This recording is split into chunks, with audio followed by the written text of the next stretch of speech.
artinya perkataan ular itu ada perkataan ular, itu bukan perkataan, tapi tetap itu cerita mana yang orang bilang itu firman Tuhan. Jadi peristiwa itulah firman Tuhan itu. Jadi itu diilhamkan oleh Tuhan, diberikan oleh Tuhan kepada para penulis Alkitab.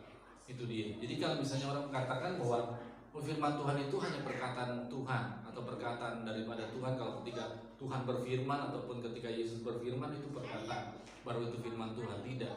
Tapi bahkan setiap peristiwa yang ada di dalamnya, bahkan sampai kalau dulu pernah ditanyakan cerita-cerita tentang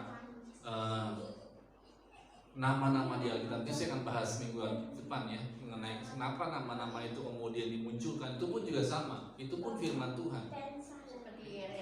Iya, itu dia. Bahkan silsilah itu pun adalah firman Tuhan. Sudah, hati-hati. Sudah ada Roh Kudus dalam firman Tuhan sejak awal ya. Matius di Kejadian pasal yang pertama. Saudara coba lihat di situ ya, Kejadian pasal yang pertama. Sudah baca di sana bagaimana Roh Allah melayang-layang di atas permukaan air. Itu sudah ada. Roh Allah itu Iya, Roh Kudus itu Roh Allah. Ya, Roh Kudus itu Roh Allah. Jadi sejak awal pun sudah ada Roh Kudus. Bagaimana ketika semua orang itu diurapi oleh Roh Kudus, ketika pemazmur menulis itu ada pekerjaan Roh Kudus dalam. Jadi sejak awal pun meskipun tidak disebutkan bahwa ada tulisan secara jelas itu Roh Kudus ada dalamnya. Bahkan ketika ada 3 pribadi yang muncul di dalam Abraham, kalau saudara benar itu menggambarkan tentang pribadi Allah. Bapa, Yesus dan Roh Kudus ada di situ juga. Jadi tetap ada di situ. Maka perjanjian lama mungkin hampir sebagian besar mungkin ketika hanya Roh Kudus mungkin hanya dikhususkan bagi orang-orang khusus seperti para nabi ataupun yang lain-lain. Tetapi ketika sudah masuk perjanjian baru, itu secara khusus semua yang percaya kepada Yesus itu mendapatkan Roh Kudus itu. Jadi bukan hanya sebatas khusus saja, pekerjaan-pekerjaan khusus dinyatakan. Itu dia. Jadi pergerakan dari semua isi Alkitab itu sejak awal pun sudah ada Roh Kudus dalam. Berarti dalam perjanjian lama nih, dalam bait suci Allah, pelataran Allah itu sudah ada Roh Kudus. Iya, sudah ada. Kehadiran Allah pun sama. Jadi setiap apapun itu, setiap namanya ada Allah Bapa, pasti ada Roh Kudus dalamnya. Jadi tidak bisa terpisahkan satu dengan yang lain. Ketika mereka pun menyatakan dirinya kepada semuanya itu ada, pasti ketiga pekerjaan itu ada. Nanti secara khusus nanti ada pekerjaan Roh Kudus, nanti secara khusus nanti di akhir zaman pekerjaannya lebih banyak. Ya, pekerjaan lebih banyak karena Yesus katakan ketika tugasnya sudah selesai, di tengah-tengah dunia ini dia akan mengaruniakan Roh Kudus. Jadi oleh sebab itu, kalau dalam tanda zaman itu zaman yang pertama zaman Bapa secara khusus karena memang sebagian besar ada Bapa di situ bekerja. Kemudian zaman Yesus dan kemudian akhir zaman ini zaman Roh Kudus. Jadi Roh Kudus sekarang yang bekerja tengah-tengah. Tapi tidak bisa tutup bahwa Roh Kudus nggak ada di perjanjian lama, tetap ada. Ada pengurapan Roh Kudus. Ketika mereka pun melakukan banyak hal, nubuatan itu semua dikerjakan oleh Roh. Tuhan Yesus menangis di saat Lazarus meninggal.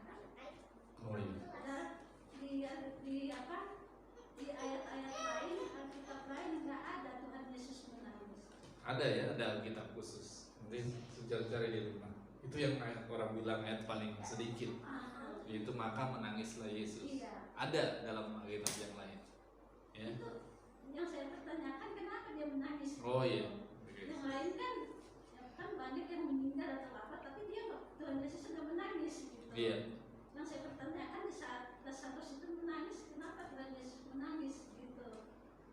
Oke, kalau misalnya melihat situ, kalau kita agak sedikit ironis dan kemudian sedikit bertolak belakang ya, waktu itu Yesus kan seharusnya bisa sembuhkan Lazarus sebelumnya, dan kemudian tiba-tiba dia menangis. Itu dia. Itulah sisi kemudian tersebut itu sisi kemanusiaan Yesus.